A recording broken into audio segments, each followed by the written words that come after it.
The Sovereign's Dragon. Book 2, The Ancient Stirring.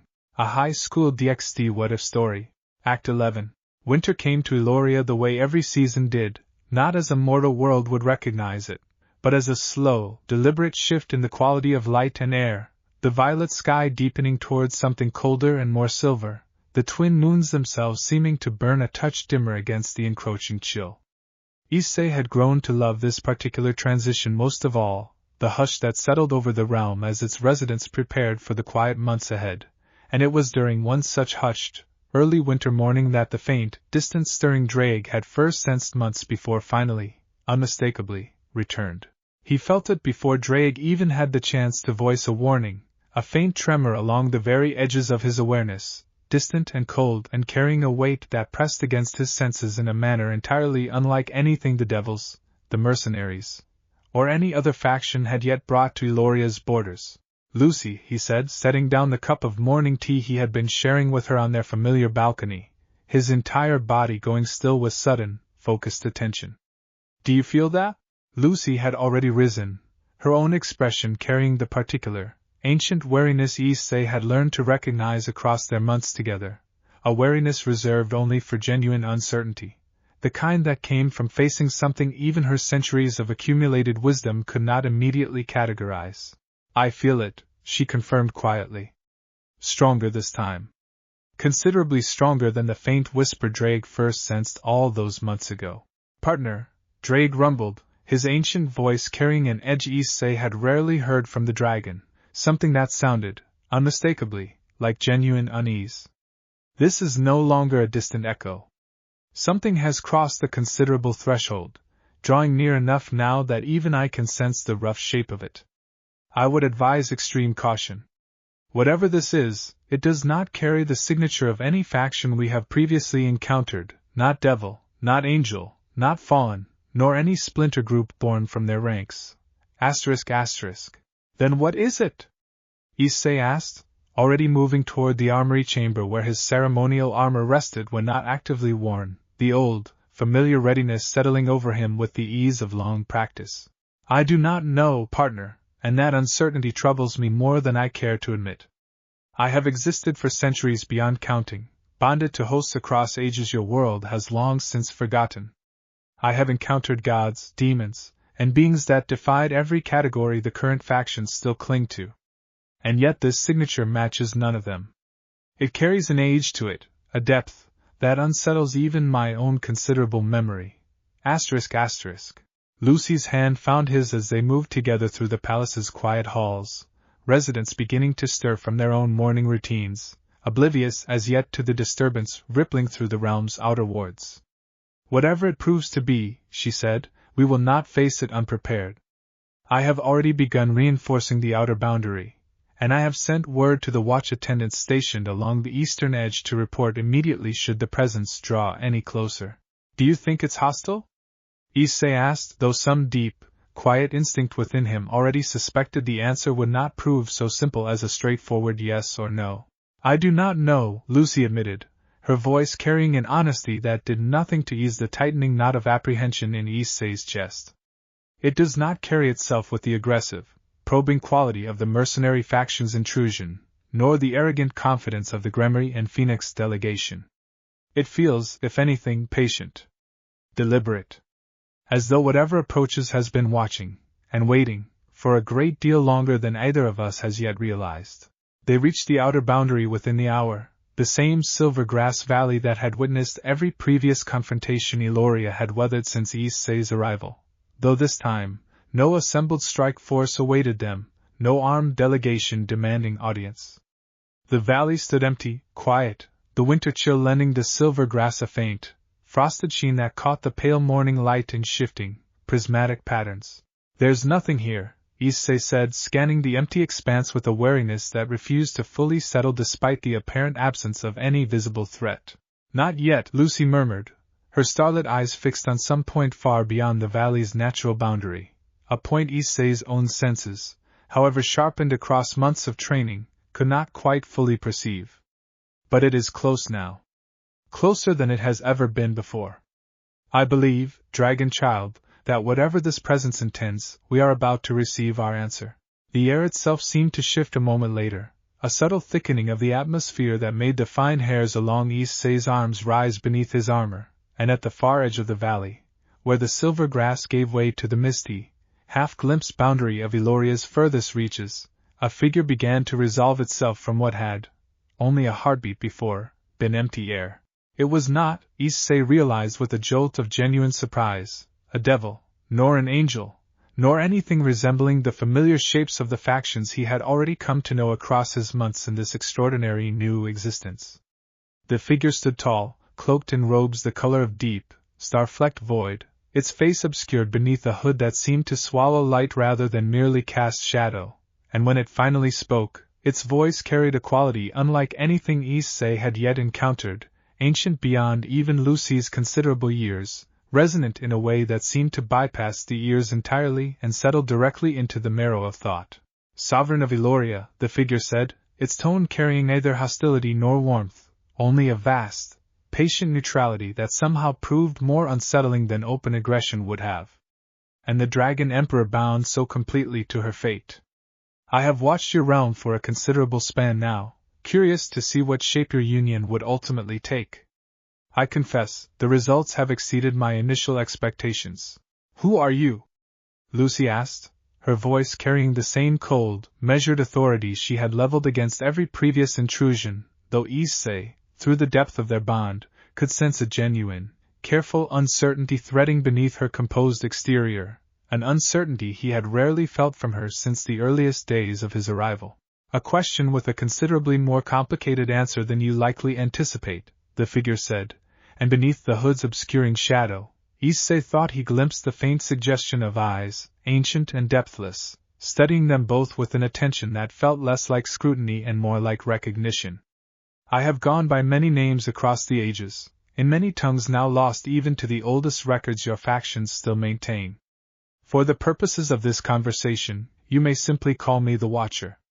It is, I find, the truest description available to beings such as yourselves." "Partner," Drake said, his voice carrying a weight and gravity Issei had never before heard from the ancient dragon, not even during the most dangerous confrontations they had already weathered together. "I know this presence. Not by direct memory, for even I was not yet born into this existence when the tales first circulated, but by legend passed down through the oldest draconic bloodlines, whispered warnings meant to be shared only in the rarest and most dire of circumstances. This is not a faction leader, partner. This is something considerably older than any pantheon currently governing the known cosmos. ***. Older how?" Issei murmured, careful to keep his voice low enough that only Lucie and the bonded presence of his dragon could hear. "Older than the current gods, partner. Older, I suspect, than even Lucie's own considerable existence.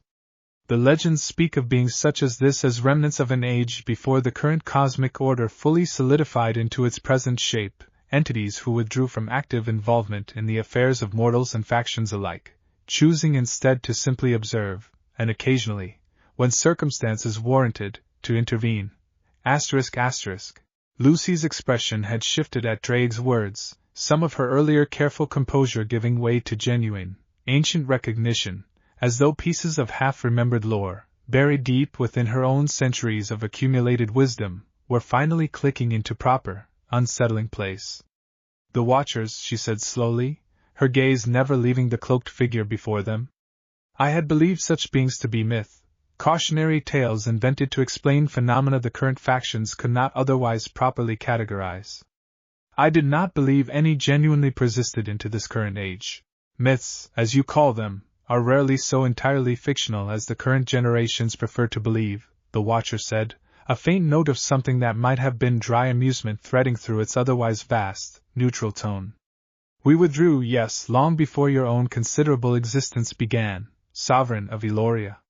The affairs of the current factions, their wars and their treaties and their endless jockeying for relative dominance, held little interest for beings who had already witnessed the birth and death of cosmic orders your current pantheons cannot even properly conceive of.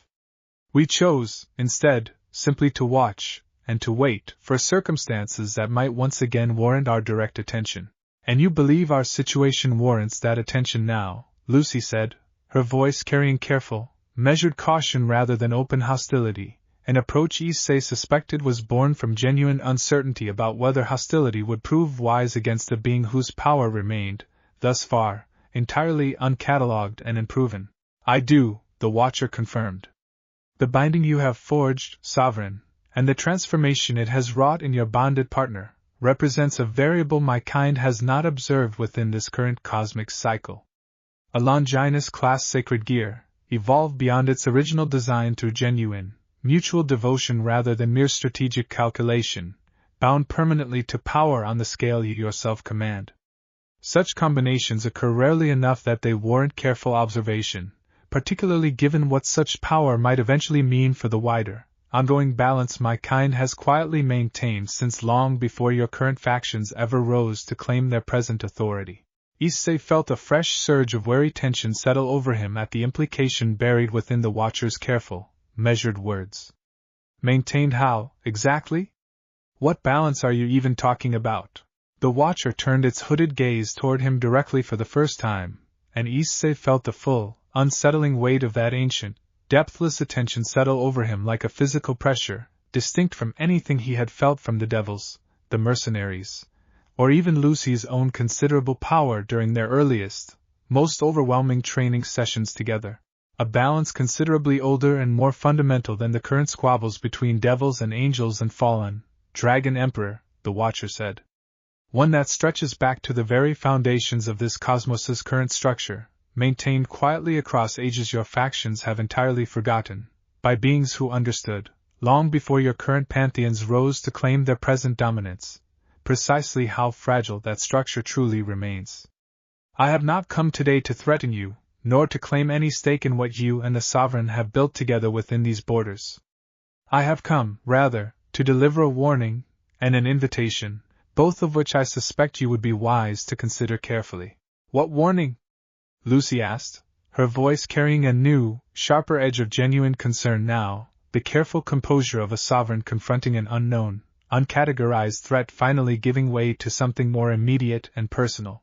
That the power you have built here, however extraordinary and however genuinely earned, has not gone unnoticed by forces considerably more dangerous than the devil factions who so foolishly tested your borders these past months, the Watcher said. My kind observes many things across the vast expanse of this current cosmic cycle, Sovereign, and among the things we have observed most recently is a stirring among forces that predate even my own considerable age, ancient remnants of a cosmic order that came before this current one, remnants that have, until now, remained dormant. Sealed away by mechanisms my kind helped establish long before your current factions ever rose to claim their present authority. Your union, and the shockwave it produced when first forged, appears to have disturbed something in that ancient, careful sealing. I do not yet know the full scope of what has been disturbed, nor how swiftly it may fully awaken. But I judge the matter significant enough to warrant this direct visit, rather than continued, distant observation alone. The valley fell into a heavy, uneasy silence at the Watcher's words, and Issei felt Lucie's hand tighten around his own, the full weight of what had just been revealed settling over both of them with a gravity that made every previous confrontation, Riser's arrogance, the mercenary faction's violence, feel suddenly, uncomfortably small by comparison. What exactly is this invitation you mentioned? Issei asked finally, his voice steadier than he entirely felt.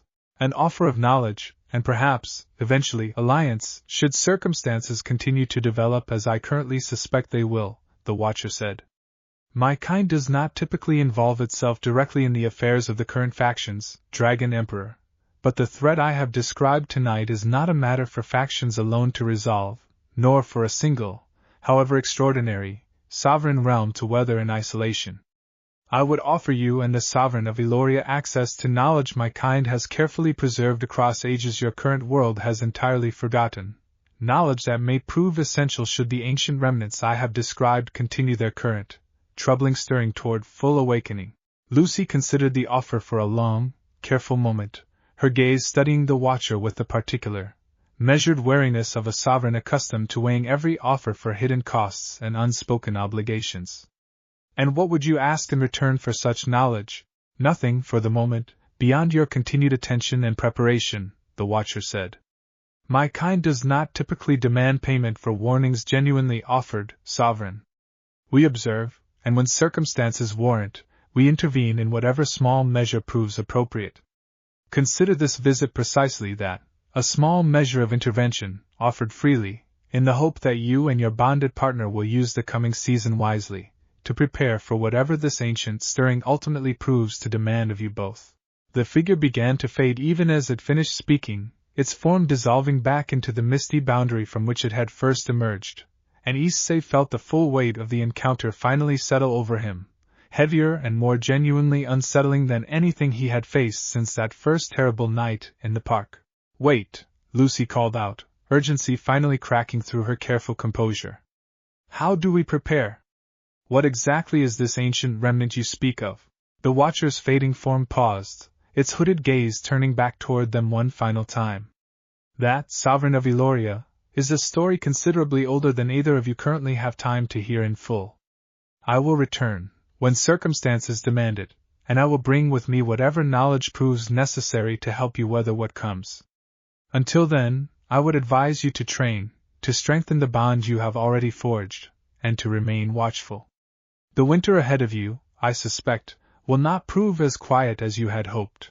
With those final, unsettling words, the Watcher vanished entirely, leaving only the empty, frost-touched silver grass of the valley behind, and Issei and Lucie stood together in the heavy, lingering silence of its absence, the quiet peace of their hard-won season suddenly, irrevocably shattered by the promise of whatever ancient threat now stirred somewhere beyond the borders of everything they had built together. Well, Issei said finally, breaking the silence with a shaky, uncertain attempt at his old, easy confidence, that's not exactly the winter I was hoping for. No, Lucie agreed quietly, her gaze still fixed on the empty valley where the Watcher had stood only moments before. Nor I. But we have weathered every threat this existence has thrown at us thus far, Dragon Child, and I do not intend for this one, however ancient and however uncertain, to prove the exception. She turned to him, and despite the genuine apprehension still evident in her expression, Issei saw, too, the same fierce, unshakable determination that had carried her through every previous confrontation since the night she first knelt over his dying body and decided he was worth saving. Whatever comes, she said, we face it as we have faced everything else. Together, Issei finished, and felt some measure of steady calm return to his own racing thoughts at the familiar, grounding weight of that shared promise. They returned to the palace as the winter light continued its slow fade toward evening, the quiet peace of the preceding months now shadowed by the weight of an unknown, ancient threat neither of them yet fully understood, and Issei found himself thinking, as they climbed the familiar palace stair together, that whatever chapters still remained to be written in the story of Eloria and its two bonded sovereigns, the next one, at least, promised to be considerably more perilous than anything they had yet faced. But he found, too, beneath the genuine apprehension of that realization, the same steady, unshaken certainty that had carried him through every trial since the night he first fell dying into Lucie's realm.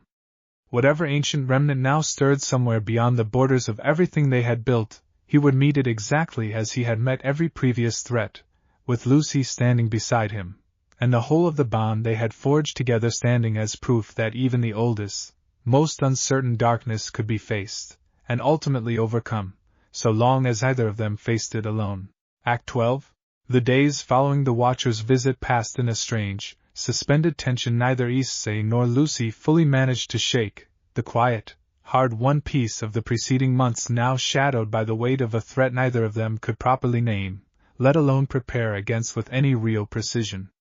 Lucie spent long hours in the palace's oldest archives, chambers Issei had not yet had occasion to fully explore, searching through records and half-forgotten texts for any mention of the ancient remnants the Watcher had so ominously described. Any luck? Issei asked, finding her there on the third such evening, surrounded by towering shelves of texts written in scripts he did not recognize, some bound in materials that did not resemble any paper or leather he had ever encountered. Fragments, Lucie admitted, not looking up from the delicate, ancient scrolls she was carefully examining. References scattered across texts so old even I struggled to place their proper context. Whatever these remnants are, they predate not merely the current factions, but very likely my own realm's founding as well. The oldest texts I have found speak only in careful, deliberately vague terms, warnings meant to be understood only by those who already possess the fuller context to interpret them properly. That's not exactly reassuring. No, Lucie agreed, finally setting the scroll aside and rubbing at her tired eyes with a weariness Issei rarely saw from her. It is not. I confess, dragon child, in all my centuries ruling this realm, I have rarely felt quite so thoroughly uncertain about a threat as I do regarding whatever the Watcher's warning was meant to convey. Issei settled into the chair beside her, reaching out to gently take the ancient scroll from her hands and set it carefully aside, his own expression carrying a quiet, steady concern. Hey! We'll figure it out. We always do, right? Whatever this thing turns out to be, we've got time to prepare, and we've got each other. That's gotten us through everything else so far. Lucie's expression softened at his words, some of the tension finally easing from her shoulders as she leaned into him, accepting the comfort he offered with the same easy trust that had grown between them across their months together. You have a remarkable gift for perspective, Issei. I do not believe I would weather this particular uncertainty half so well without it. Partner, Drake's voice rumbled quietly, breaking into the moment with a gravity that suggested the ancient dragon had been turning something over in his own considerable memory. I have been searching my own recollection as well, drawing on fragments of draconic lore passed down across generations of hosts before you. I believe I may have found something of relevance, though I caution you both, what I recall is itself fragmentary, filtered through centuries of retelling and likely distortion. ***. Tell us, Lucie said, straightening with renewed attention. The oldest draconic legends speak of an age before the current cosmic order, a time when powers considerably older and more primal than the gods your current pantheons worship held dominion over existence itself. These powers, according to the legends, were not evil in the simple sense your current factions might understand the term, but rather vast and indifferent, forces of raw creation and destruction operating on scales that made the concerns of mortals, and even of gods, entirely irrelevant to their fundamental nature. When the current cosmic order finally rose to prominence, these older powers were not destroyed, for the legends insist such a thing was never truly possible. They were instead sealed, bound into deep, dormant slumber by an alliance of beings from that transitional age, an alliance the legends suggest may well have included creatures such as the Watcher and its kind. ***. So these things Issei's binding somehow disturbed, Issei said slowly, turning the dragon's words over with growing unease. They're not just some rival faction. They're leftover pieces of, what, an entire previous version of existence. That is my current understanding, partner, filtered as it is through centuries of imperfect retelling. I do not know how many such remnants remain sealed, nor precisely what form their eventual awakening might take, should the sealing mechanisms the Watcher described continue to weaken. I only know that the legends treat such possibilities with a gravity I have rarely encountered in draconic lore, a gravity that suggests even the oldest and most powerful entities of the current age would have genuine cause for concern. ***. The chamber fell into a heavy, contemplative silence as the weight of Drake's words settled fully over both Issei and Lucie, and Issei found himself, for the first time since his arrival in Eloria, facing a threat whose scale he could not properly measure against anything he had already survived, not Riser's arrogance, not the mercenary faction's violence, not even the combined might of an entire strike force sent to reclaim him. Okay, he said finally, drawing on the same steady resolve that had carried him through every previous trial. So we don't know exactly what we're facing yet. But we know it's coming, eventually, and we know we need to get stronger before it does. That's actually not that different from where we started, is it? We didn't know what the devils would throw at us either, not really, and we handled that.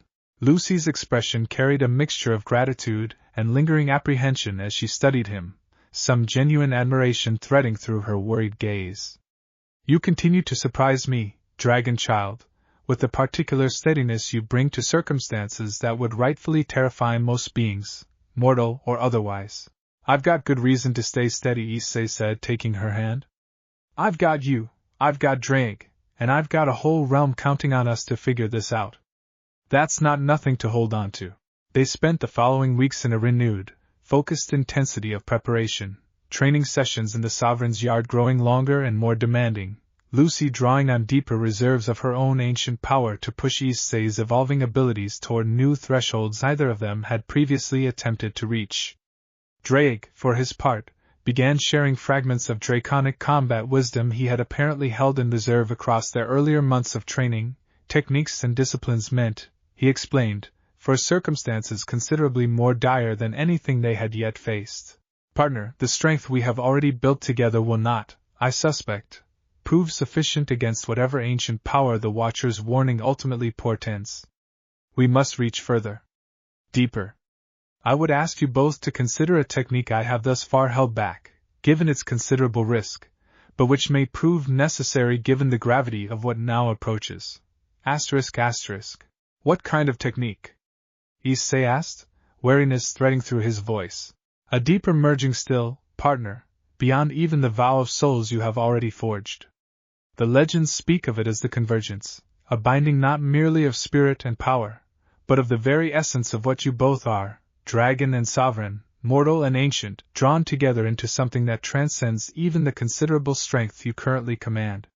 It is not without danger. Such a merging, attempted carelessly or without sufficient trust, can unravel the very identity of those who attempt it.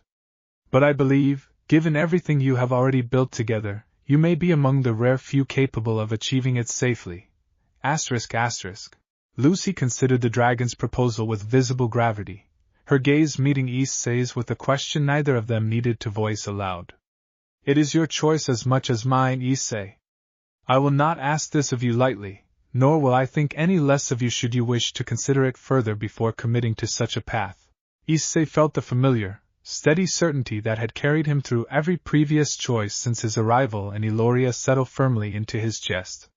We've trusted each other with everything else, he said. Our past, our fears, our whole future. I don't see why this should be any different. If it makes us strong enough to protect what we've built, I'm in. Something fierce and proud flickered across Lucie's expression, and she pulled him into a brief, grateful embrace before turning back toward Drake's steady, patient presence within the depths of their shared bond. Then let us begin.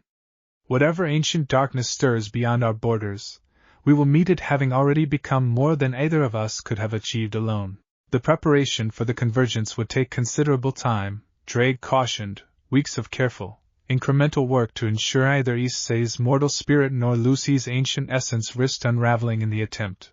But as the winter deepened around Eloria's quiet, watchful realm, both sovereigns found themselves settling into the work with a renewed, determined purpose, the uncertainty of the threat still to come giving way, gradually, to the same steady confidence that had already carried them through every trial this extraordinary new existence had thus far demanded of them.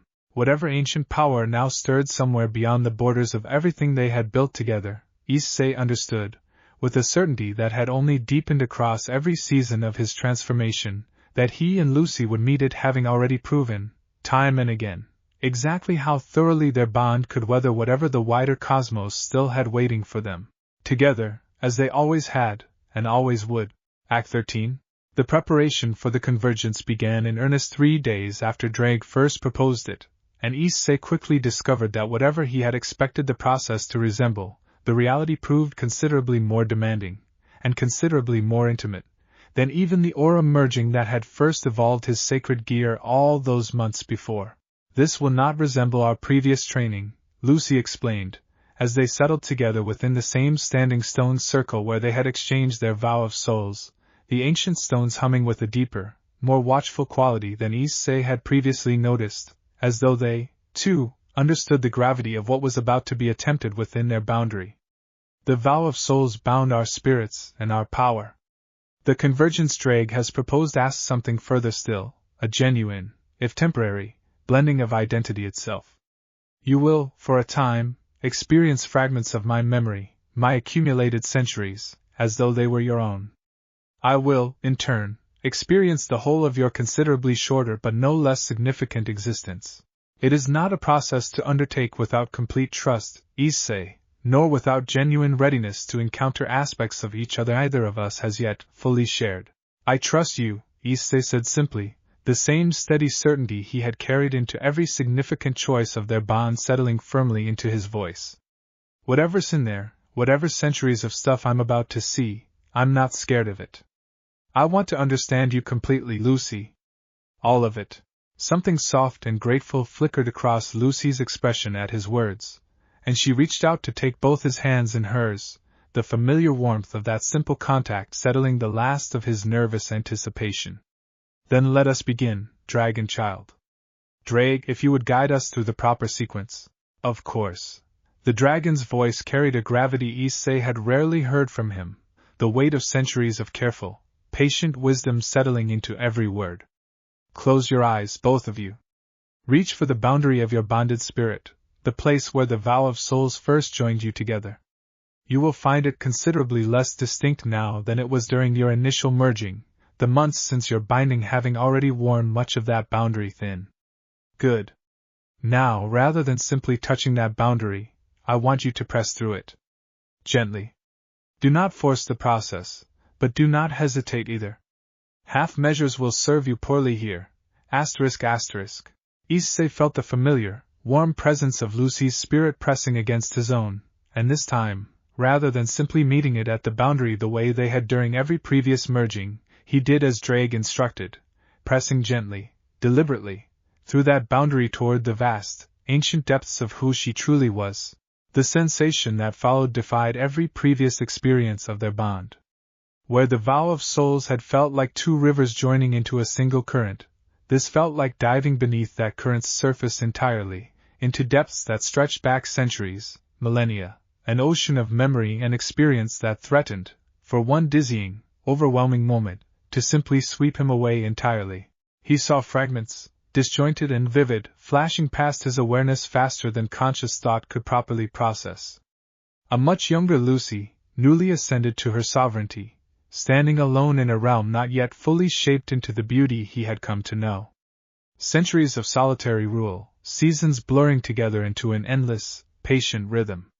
Corvain, glimpsed now not merely through Lucie's careful retelling but through the raw, unfiltered intensity of her own remembered love, a century of companionship compressed into a series of achingly tender moments, first meetings and quiet mornings, and eventually, the slow, terrible grief of watching mortality claim what her own eternal existence could not follow. Steady, partner, Drake's voice cut through the overwhelming flood of memory, anchoring him. You are not meant to process all of it at once. Let it move through you, like a current, rather than attempting to catch and examine every individual fragment. Trust the process to settle properly, in its own time. Issei forced himself to relax, to let the flood of centuries wash through him rather than fighting to hold and examine each fragment, and gradually, the overwhelming intensity began to settle into something more manageable, individual memories still vivid but no longer threatening to sweep away his own sense of self entirely.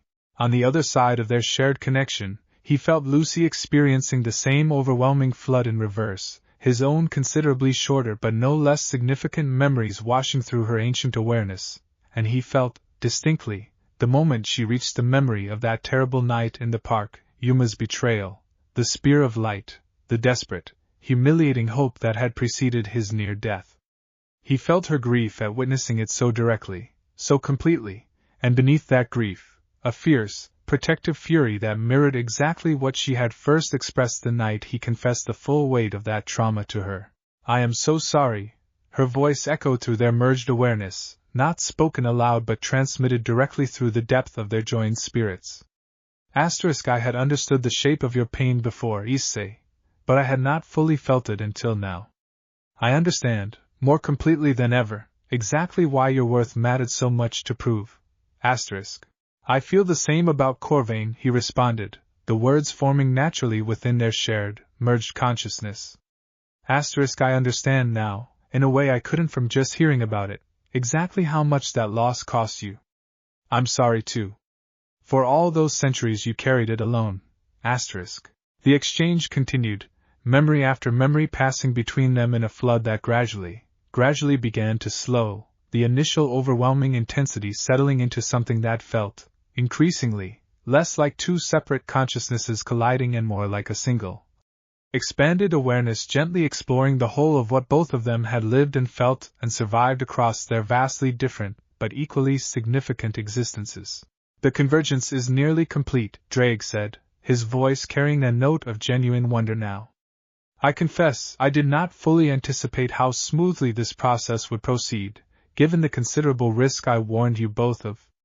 Whatever trust you have built together across these past months, it appears to have prepared you for this merging more completely than I dared hope. Issei felt the process reaching its natural conclusion, the flood of shared memory finally settling into something stable, integrated, a part of his own expanded understanding rather than a threat to his sense of self.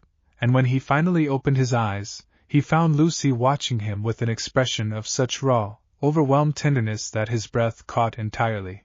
I have never felt so completely known, she said softly, her voice carrying a wonder that matched the sensation still settling through Issei's own transformed awareness. Not merely loved, Issei, though I have felt that completely since the earliest weeks of our bond. Known, in every dimension of what I am, the centuries and the grief and the loneliness and, now, the profound joy of everything we have built together since the night I found you dying in that rift. Same here, Issei said, his voice rough with the enormity of the shared experience. I feel like I understand you now in a way I don't think I could have gotten to just through talking, no matter how honest we were with each other. I felt Corvain. I felt every century of missing him. I understand now why loving me again felt so terrifying to you, and I understand, even more than before, how much it means that you chose to do it anyway. They sat together within the standing stone circle for a long while after that, simply absorbing the full weight of what the convergence had wrought between them, and gradually, Issei became aware of something else, a subtle but unmistakable shift in the power now humming beneath his skin, deeper and more stable than anything he had felt even after the vow of souls first bound them together. The convergence has done more than merely deepen your emotional bond, partner, Drake observed, his voice carrying renewed, careful attention now. I can sense it clearly. Your power, and Lucie's, have settled into a considerably more stable, unified configuration. Whatever threshold this technique was meant to help you reach, I believe we have crossed it. You are, in every meaningful sense, no longer two separate beings sharing a bond, however deep. You have become something closer to a single, unified force, wearing two distinct forms. Lucie's eyes had widened slightly at the dragon's assessment, her own senses clearly confirming what he had described. He is correct, she said, wonder still coloring her voice. I can feel it, Issei. The boundary between us has not merely thinned. It has become, in the truest sense, permeable in ways I did not fully anticipate even Drake's proposed technique achieving. Is that good? Issei asked, though he suspected, from the steady, deepened hum of power now settled beneath his skin, that he already knew the answer. It is, I believe, exactly what we needed, Lucie said, rising from where they had sat together throughout the long process of the convergence, offering him a hand up with a smile that carried the full weight of everything they had just shared. Whatever ancient remnant the Watcher's warning portends, I believe we now stand considerably better prepared to face it than we did even a few hours ago. They returned to the palace, as the winter evening settled fully around Iloria's quiet, watchful realm, and Issei found himself, throughout the walk back, experiencing the strange, wondrous sensation of centuries of memory that were not originally his own settling comfortably into the fabric of who he now understood himself to be. Lucie's long history no longer merely something she had shared with him through careful conversation, but something he had genuinely lived alongside her, in every dimension that mattered. Whatever trials still awaited them in the seasons ahead, he understood, with a certainty deepened now by the full weight of the convergence they had just completed, that he and Lucie no longer merely stood beside each other as bonded partners. They had become, in every sense the ancient technique's name implied, something considerably more unified, more complete, and more thoroughly prepared to weather whatever ancient darkness still stirred somewhere beyond the borders of everything they had built together. Act 14. The first sign that something had genuinely changed beyond Iloria's borders arrived nearly 3 weeks after the convergence, not as another visit from the Watcher, but as a low, discordant tremor that rippled through the realm's deepest foundations in the middle of the night. jolting Issei from sleep with a suddenness that left his heart hammering before his conscious mind had even fully registered what had woken him. "Lucie," he said, already sitting up, the shared, merged awareness the convergence had granted them making Lucie's own sudden alertness immediately apparent even before she spoke. "I felt it too," she confirmed, already rising, her expression carrying the same sharp, focused concern he had come to recognize from every previous threat Eloria had weathered. "That was not an external intrusion, Issei. That came from within the realm itself, somewhere near the deepest boundary of Eloria's founding wards, ancient structures even I rarely have cause to directly monitor." "Partner," Drake rumbled, his voice carrying an edge of genuine alarm now. "I sensed it as well, through the depth of your bond. Whatever caused that tremor, it carries a resonance uncomfortably similar to the ancient signature the Watcher's warning first described. I believe, regrettably, that the stirring we were warned of has finally begun to manifest in some tangible form. They dressed quickly, Issei's transformed armor settling over his frame with the ease of long practice, and made their way through the quiet, sleeping palace toward the deepest chambers of Eloria's foundation, ancient halls Issei had visited only rarely during his months in the realm, spaces that predated even the grand halls and gardens he had come to know so intimately. The source of the tremor revealed itself the moment they reached the lowest chamber, a vast, circular space carved directly into what Lucie explained was the bedrock upon which Eloria's entire founding magic had first been anchored, centuries or perhaps millennia before her own sovereignty began. At the chamber's center, a massive, ancient seal, inscribed with symbols that seemed to writhe and shift whenever Issei tried to look at them directly, had begun to crack, thin fissures of pulsing, discordant darkness spreading slowly outward from its center like frost creeping across glass. "What is that?" Issei asked, his voice hushed with a wariness that had nothing to do with physical fear and everything to do with the deep, instinctive unease the seal's presence provoked in him. "I do not fully know," Lucie admitted, studying the cracking seal with an expression of genuine, ancient alarm. "This chamber predates my own founding of Eloria's current form. I inherited this seal from whatever power originally shaped this realm before my own sovereignty began, and across all my centuries of rule, I confess I never once believed it required active maintenance or concern.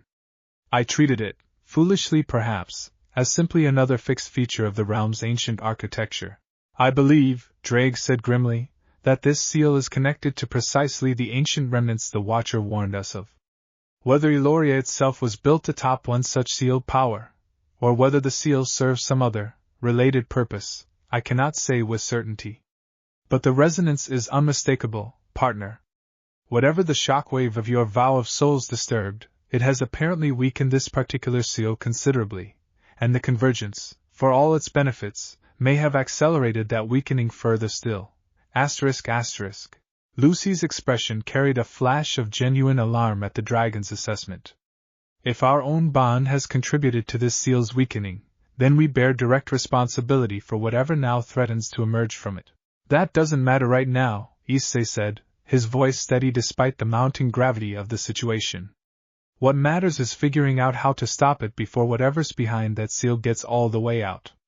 Can we reinforce it? Buy ourselves more time to actually understand what we're dealing with?"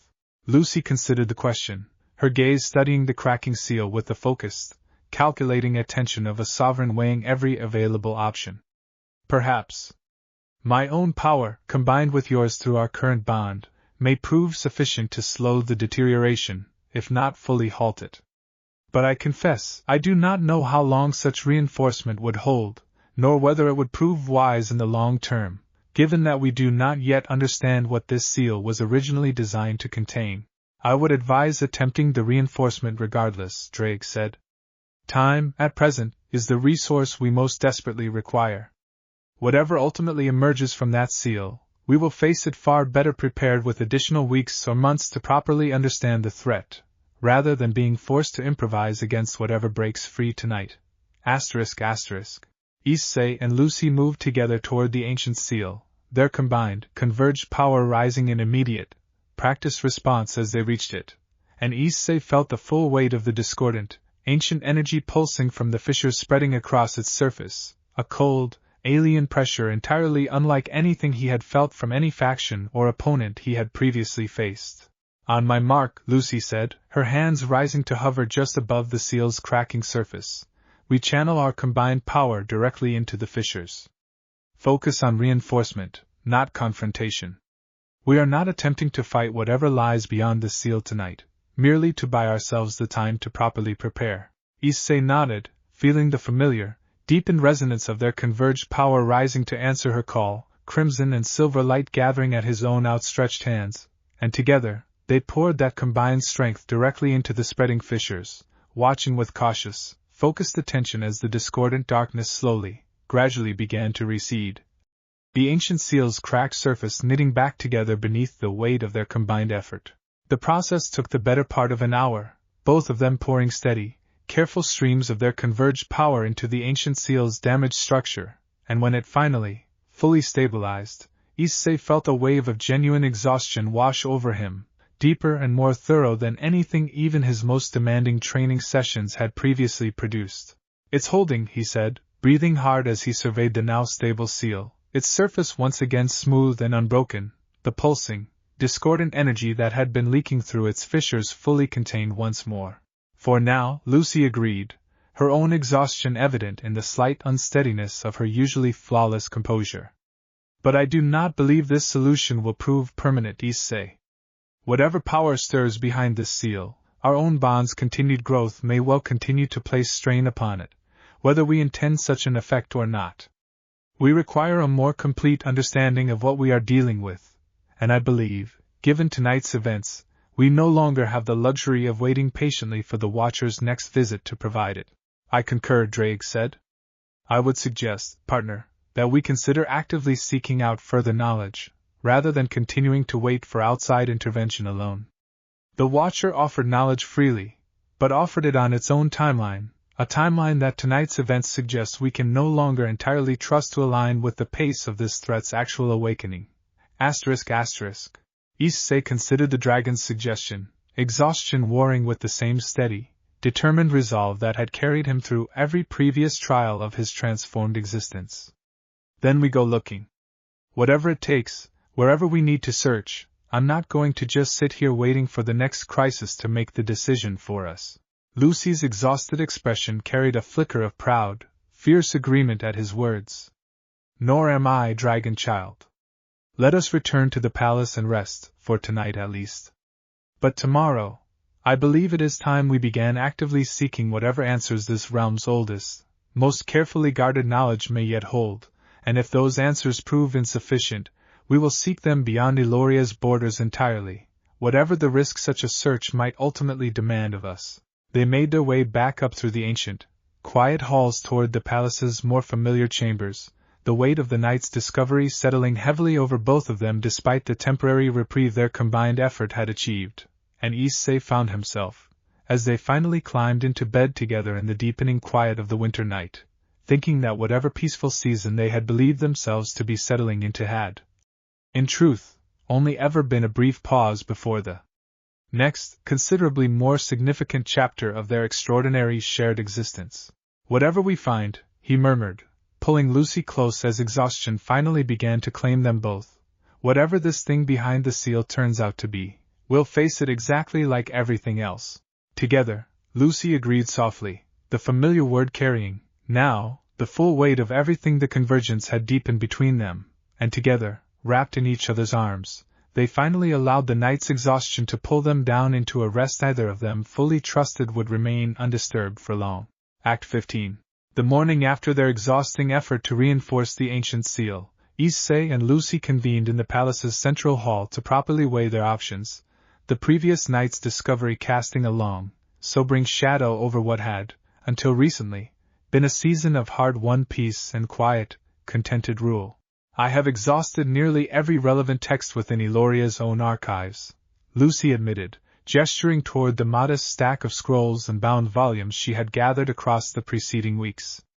"What fragments I have found speak only in the vaguest, most cautious terms, warnings clearly intended for readers who already possessed considerably more context than either of us currently holds. If we wish for a fuller understanding, I believe we must look beyond what this realm alone can offer us. So where do we look? Issei asked, though some part of him, drawing on the deepened, converged awareness he now shared with Lucie, already suspected the answer forming in her mind. There are libraries scattered across the wider cosmos considerably older and more comprehensive than my own modest collection, Lucie said. The angels maintain archives in heaven that predate even the current cosmic order's earliest recorded conflicts, preserved with a diligence the devils and fallen have never quite matched. If any current faction holds deeper knowledge of the ancient remnants the Watcher described, I would wager it exists there, however carefully guarded such knowledge might prove to be. You want us to go to heaven? Issei asked, genuine surprise coloring his voice. After everything with the devils, you think the angels are just going to let us waltz in and start reading their oldest secrets? Archangel Michael's response to our broadcast carried considerably more measured respect than the Gremory and Phoenix delegation's initial approach, Lucie pointed out. He extended recognition of our sovereignty without any attempt at further intrusion or challenge. I believe, given proper diplomatic approach, we may find him considerably more receptive to a genuine request for aid than either of us currently anticipates. A reasonable strategy, Drake offered, though I would caution careful preparation before any such approach. Heaven's archives, however comprehensive, are unlikely to be offered freely to beings the angels still consider, at best, cautiously respected strangers. You will need to present your request carefully, and be prepared for the possibility that whatever knowledge they do possess may come with expectations or obligations either of you currently anticipates. We'll handle whatever comes with it, Issei said, the same steady resolve that had carried him through every previous trial settling firmly into his voice. If it means understanding what we're actually facing, I'm willing to deal with a little diplomatic awkwardness. They spent the following days crafting a careful, formal request for audience, drawing on Lucie's centuries of accumulated diplomatic wisdom to frame their approach in terms she believed would prove most likely to secure genuine cooperation rather than mere polite dismissal, and when the request finally departed Eloria's borders, carried by one of the realm's quiet, trusted attendants toward the nearest point of contact with heaven's own diplomatic channels, both sovereigns found themselves settling into an uneasy, watchful wait for whatever response might eventually arrive. The response came sooner than either of them expected, barely 4 days after their request had departed, a formal, carefully worded letter bearing Archangel Michael's own seal, extending an invitation for both Issei and Lucie to visit Heaven's archives directly, accompanied by a personal note that struck Issei as considerably warmer than the careful, formal language of the official invitation itself. I confess genuine curiosity regarding the nature of the threat significant enough to draw the sovereign of Eloria beyond her own realm's borders, Michael had written. Heaven's archives are not typically offered so freely to those beyond our own ranks, but I believe, given the evident gravity of your request, and given the considerable respect your realm has already earned through its demonstrated restraint and wisdom, that this circumstance warrants an exception. I look forward to receiving you both personally. Well, Issei said, reading the note over Lucie's shoulder, that's a lot more welcoming than I expected. Michael has always struck me, across the careful, distant observations I have made of Heaven's current leadership, as considerably more thoughtful and measured than many of his current counterparts across the other factions, Lucie said, a faint, hopeful smile touching her lips for the first time since the previous night's alarming discovery. Perhaps this journey will prove more fruitful than I initially dared to hope. They departed for heaven 3 days later, leaving Eloria's daily governance in the capable, trusted hands of the realm's senior attendants, and Issei found himself, as they finally crossed the shimmering threshold between Eloria's folded dimensional pocket and the wider cosmos beyond, experiencing his first genuine journey beyond the borders of the realm he had come to call home since his arrival there. Nearly a full year prior by his own careful reckoning. Heaven, when they finally arrived, proved considerably different from anything Issei had imagined during his months of half-remembered lore and second-hand description. Rather than the simple, idyllic clouds and golden light of popular human mythology, the realm revealed itself as a vast, layered expanse of shining, crystalline architecture, towers and bridges of pure, radiant light rising in impossible, elegant formations against the sky of endless, gentle gold. It's beautiful, Issei said, unable to fully hide his genuine awe as they were escorted through the realm's outer districts toward the grand archive complex at its center. It is, Lucie agreed, though her own attention remained carefully, professionally focused on the diplomatic protocol of their visit, watching for any sign of the careful courtesy or hidden hostility that might color their reception. Though I would remind you, dragon child, to remain watchful regardless of the beauty surrounding us. We are guests here, not residents, and I do not wish to assume too readily that heaven's welcome carries no unspoken expectations. Archangel Michael himself met them at the entrance to the Grand Archive Complex, a figure of quiet, radiant authority whose presence carried none of the overwhelming, aggressive pressure Issei had come to associate with raw displays of power from the devil factions, but rather a calm, settled gravity that reminded him, faintly, of Lucie's own ancient composure. Sovereign of Eloria. Dragon Emperor, Michael greeted them, inclining his head with genuine, evident respect. I confess, I have been curious to properly meet you both, given everything that has already transpired since your union first announced itself to the wider cosmos. Please come. Whatever knowledge my archives hold that might aid your current concern, I am prepared to make it available to you. He led them deep into the archive complex, past towering shelves that stretched upward into golden light beyond Issei's ability to properly measure, past scholars and attendants who paused their careful work to offer curious, respectful glances as the two sovereigns passed, and finally into a quiet, private chamber where a small selection of ancient, carefully preserved texts had already been gathered in evident anticipation of their arrival. I took the liberty of having my own scholars begin a preliminary search, based on the details included in your original request, Michael explained, gesturing toward the gathered texts. References to ancient, pre-cosmic remnants and the sealing mechanisms used to contain them are not common within even heaven's considerable archives, but they do exist, preserved from an age even our own considerable history struggles to fully contextualize. I believe what we have gathered here may prove genuinely useful to your search.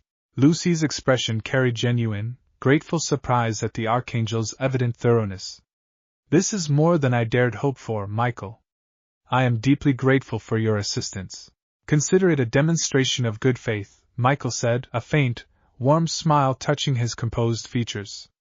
Heaven has watched your realms rise with considerable interest these past months, Sovereign, and I confess, I would rather see Eloria stand as a genuine, cooperative ally against whatever ancient threat now stirs, then watch it face such a threat in isolation, however capable you and your partner have already proven yourselves to be.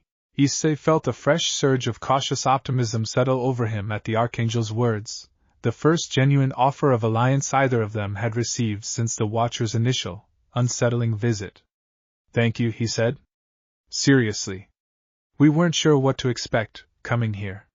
This means a lot. You are welcome, Dragon Emperor, Michael said. Now, let us see what these old texts might reveal about the darkness you have found yourselves facing.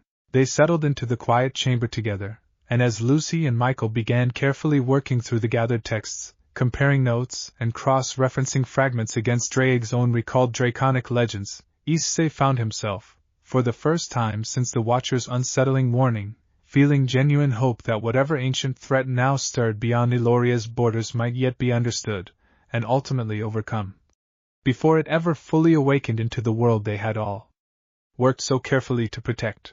Act 16. They spent the better part of 2 full days within Heaven's quiet, golden archive chamber, working steadily through the gathered texts alongside Michael and a small, carefully selected team of his most trusted scholars, and it was late on the second evening, as the golden light beyond the chamber's tall windows began its slow, gentle fade toward Heaven's version of night, that one of the scholars finally uncovered something of genuine, unmistakable significance.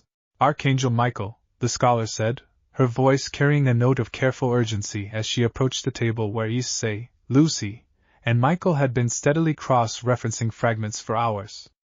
I believe I have found something relevant.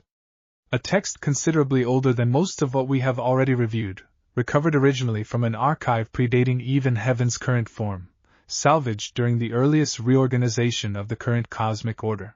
She laid the ancient, carefully preserved scroll before them, its surface inscribed with script that shifted and shimmered faintly whenever Issei tried to focus on it directly, not unlike the symbols he had seen etched into the ancient seal deep within Illoria's foundation. This confirms much of what your own draconic legends already suggested, Michael said, studying the text with growing, evident gravity. It speaks of an age before the current order, populated by entities the text refers to only as the void-born, vast and primordial forces that predate even the earliest gods of the current pantheons. When the current cosmic order finally rose to claim dominance, an alliance of the era's most powerful beings, entities the text identifies only as the Sealkeepers, worked together to bind the void-born into deep, dormant slumber, scattering the sealed remnants across countless hidden locations throughout the cosmos, Illoria's own ancient foundation evidently among them.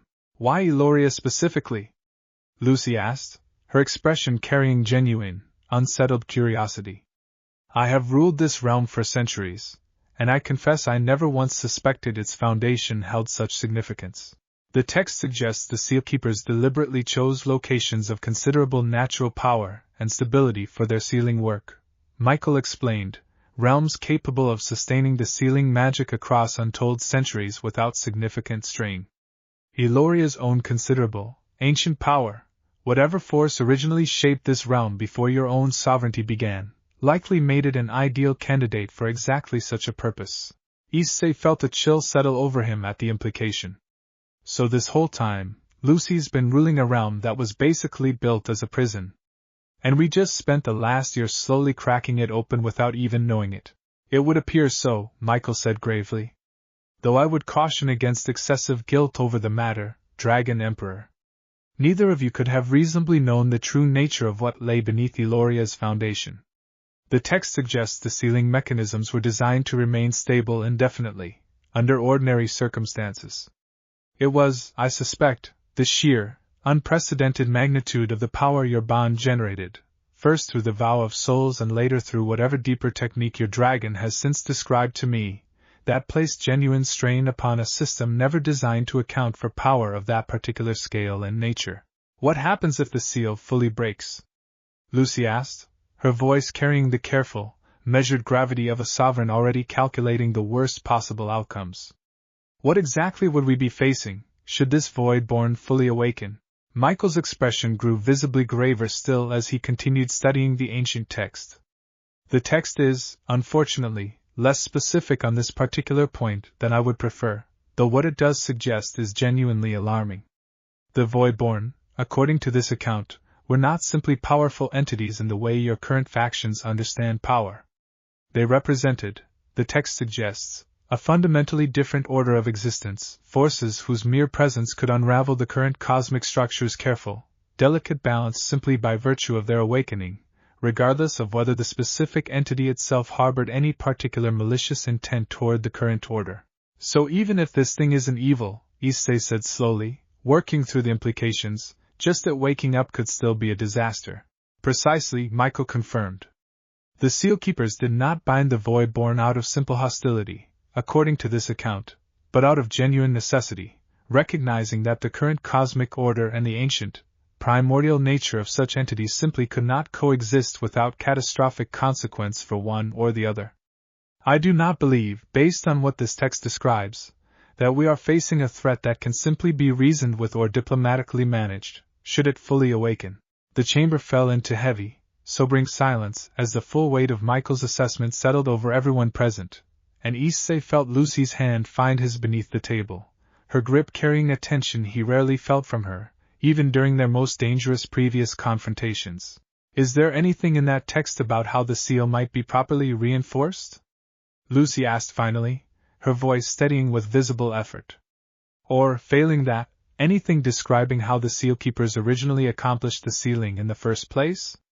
If we cannot simply reinforce what remains, perhaps we could learn enough to properly reseal whatever now threatens to break free. Michael continued studying the ancient scroll for a long, careful moment before answering.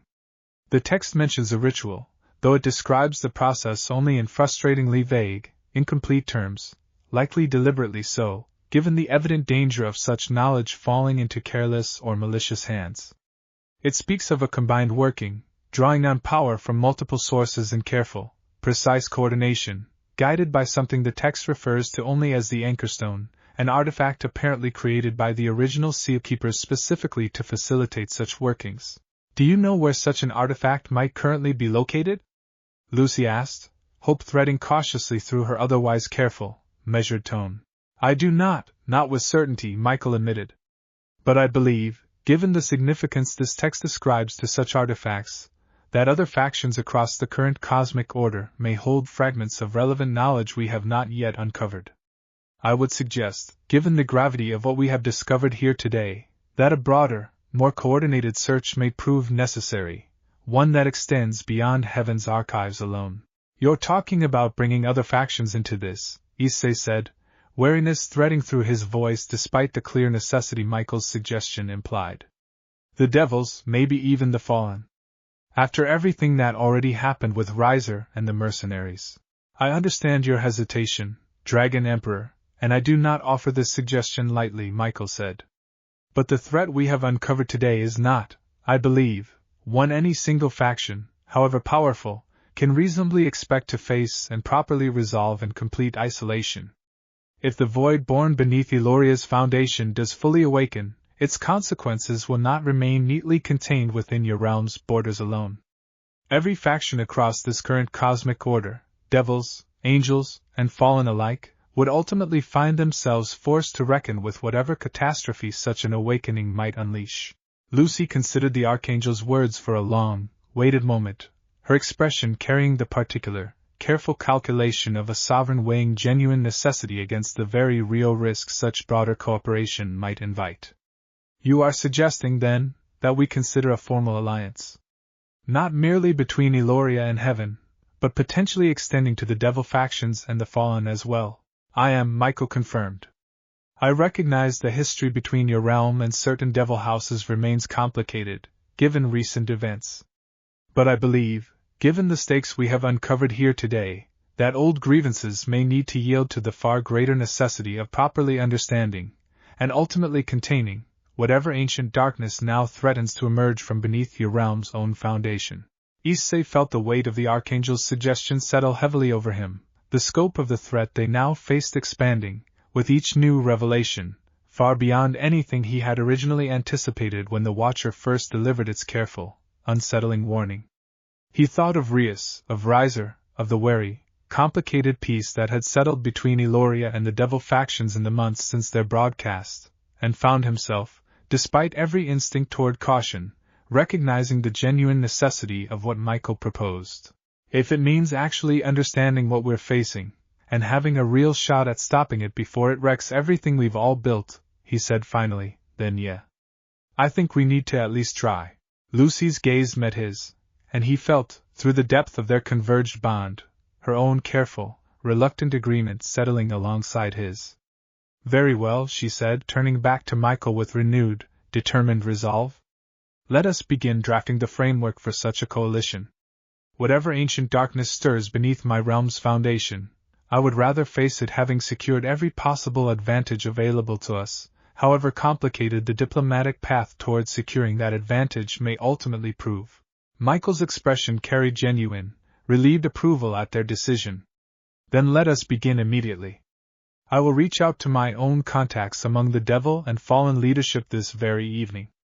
Time, I suspect, is no longer a resource any of us can afford to spend carelessly. As the golden light beyond the archive chamber's windows finally faded fully into heaven's gentle, star-touched night, Issei found himself, despite the mounting gravity of everything they had uncovered that day, feeling a renewed sense of purposeful determination settle over him. The same steady resolve that had carried him through every previous trial of his transformed existence now bracing itself for what promised to be the most significant, and most genuinely perilous, challenge he and Lucie had yet faced together. Whatever ancient darkness stirred beneath Eloria's foundation, whatever coalition of former rivals now proved necessary to properly contain it, he understood, with a certainty that had only deepened across every season of his extraordinary transformation.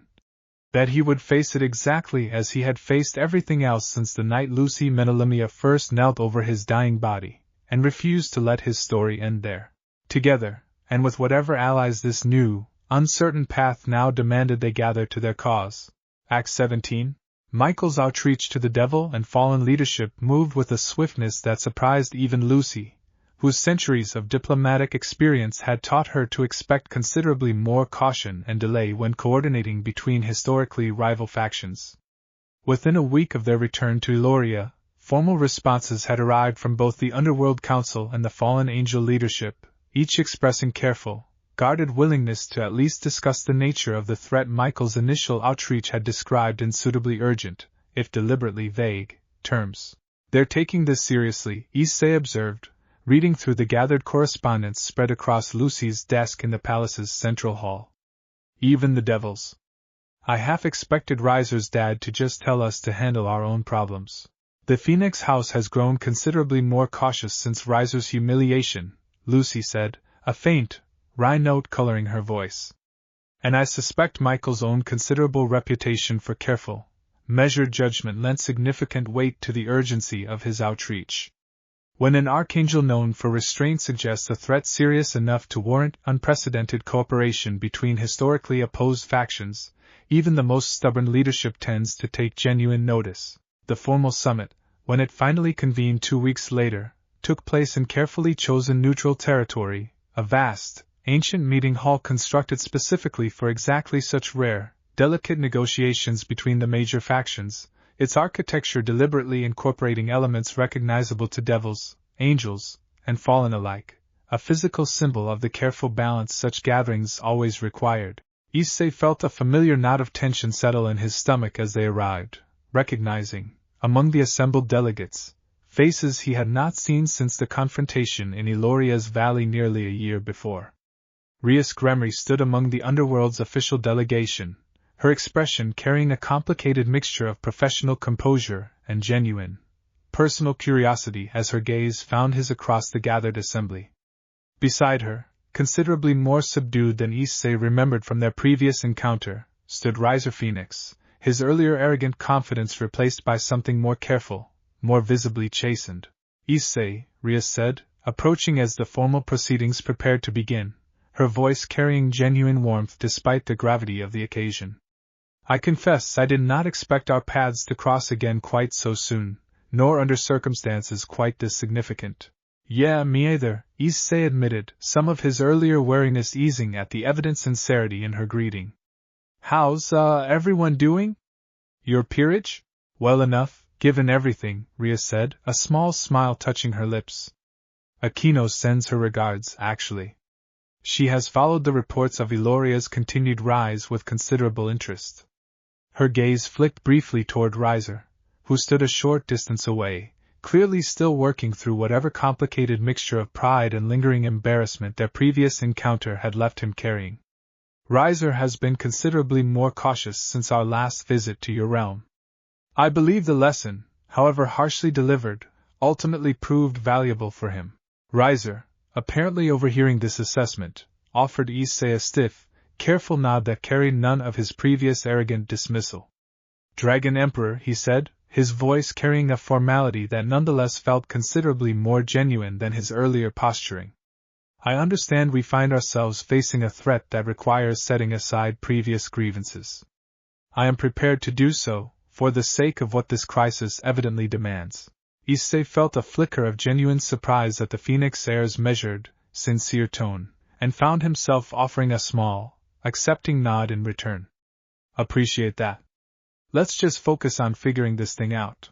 The formal proceedings began shortly after, Michael taking the lead in presenting the full scope of what their research had uncovered: the ancient void-born, the ancient sealing mechanisms, the growing urgency of the weakening seal beneath Eloria's foundation. Issei watched the gathered delegates, devils and angels, and notably, a small delegation from the fallen angel faction led personally by Governor-General Azazel himself, absorb the full weight of the revelation with expressions ranging from genuine alarm to careful, calculating focus. "Well," Azazel said, once Michael had finished his presentation, leaning back in his chair with an expression that mixed genuine concern with his usual, irrepressible dry humor, "I have to say, when I congratulated the Dragon Emperor on humiliating young Phoenix here, I did not anticipate the fallout eventually involving ancient, pre-cosmic horrors threatening to unravel the current world order. Rather more dramatic than I typically prefer my mornings to be. This is not a matter for levity, Azazel, Michael said, though a faint, weary note of familiar exasperation colored his otherwise grave tone, suggesting a long history of exactly this particular dynamic between the two faction leaders. No, I suppose it is not, Azazel agreed, sobering somewhat.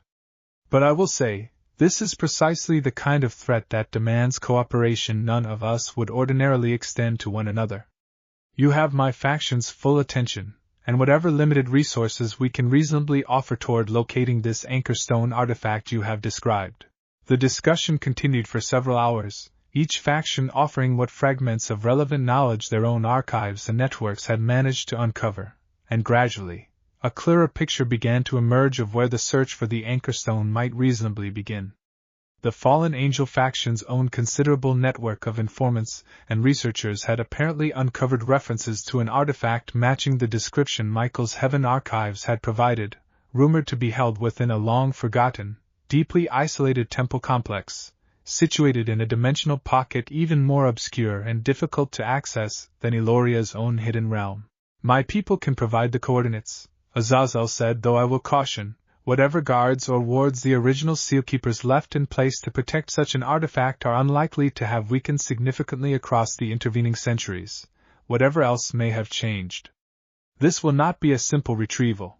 We did not expect it to be, Lucie said, her expression carrying the same steady, determined focus she had brought to every previous challenge of their extraordinary shared journey. Issei and I are prepared to lead the expedition ourselves, given our own personal stake in properly resolving this threat before it fully awakens. You would not go alone, Rias interjected, surprising Issei with the immediate, firm conviction in her voice. Whatever guards protect this temple, facing them with only 2 combatants, however powerful, seems needlessly reckless given the stakes involved. I would like to formally offer my own peerage's assistance for this expedition, if you would accept it. Issei felt a fresh wave of genuine surprise at the offer, exchanging a quick, questioning glance with Lucie before turning back to Rias. You'd really send your whole peerage into something like this? After everything? Precisely because of everything, Rias said. I failed you once, Issei, in ways I have never fully stopped regretting. I do not intend to stand by cautiously while you and Lucie face a threat of this magnitude with insufficient support. Not when I have the capability to offer genuine, meaningful assistance. Something in Issei's chest eased at her words, the last, lingering traces of old distance and complicated history finally settling into something closer to genuine, mutual respect. Thank you, he said sincerely. That actually means a lot. Azazel, watching the exchange with evident interest, offered his own contribution before the summit's proceedings finally concluded. The Fallen Angel faction will provide what intelligence and resources we can toward locating and safely approaching the temple complex, and I will personally ensure a small team of our own capable operatives remains available should additional support prove necessary during the actual expedition. Michael, presiding over the gathering with quiet, satisfied approval, finally rose to formally close the summit's proceedings. Then let us consider this coalition officially formed. Heaven, the Underworld, and the Fallen Angel faction, standing together alongside the sovereign of Eloria and her bonded partner, united against a threat that transcends whatever old grievances have historically divided us. I do not believe such cooperation has occurred in longer than even I can properly recall, and I hope, genuinely, that it marks the beginning of a more lasting peace between our respective factions, regardless of how this particular crisis ultimately resolves. As the summit finally concluded and the gathered delegates began preparing for their respective departures, Issei found himself standing beside Lucie near the hall's grand entrance, watching the unprecedented coalition they had just helped forge slowly disperse toward the considerable work still required to properly prepare for the expedition ahead. Did you expect any of this? He asked quietly. When the Watcher first showed up, I mean. Did you think it would end up here, with basically every faction in the cosmos working together because of something we accidentally started? No, Lucie admitted, a faint, wondering smile touching her lips as she watched the departing delegates. I confess, Dragon Child, across all my centuries of solitary rule, I never once imagined circumstances that might unite such historically opposed factions toward genuine, cooperative purpose. Whatever else this crisis ultimately demands of us, I find myself, strangely, grateful for at least this single, unexpected outcome. Yeah, Issei agreed, taking her hand as they turned to begin their own preparations for the expedition ahead. Me too. Whatever ancient guardians and forgotten dangers awaited them within the isolated temple complex now marked as their next destination, Issei understood, with the same steady, unshakable certainty that had carried him through every previous trial of his extraordinary transformed existence, that he and Lucie would face it having gathered, against every previous expectation, allies drawn from across the whole of the current cosmic order, united by a threat significant enough to finally set aside centuries of careful, guarded rivalry in favor of genuine, shared purpose. Together, and now, for the first time since the Watcher's warning first arrived, considerably less alone than they had been. Act 18.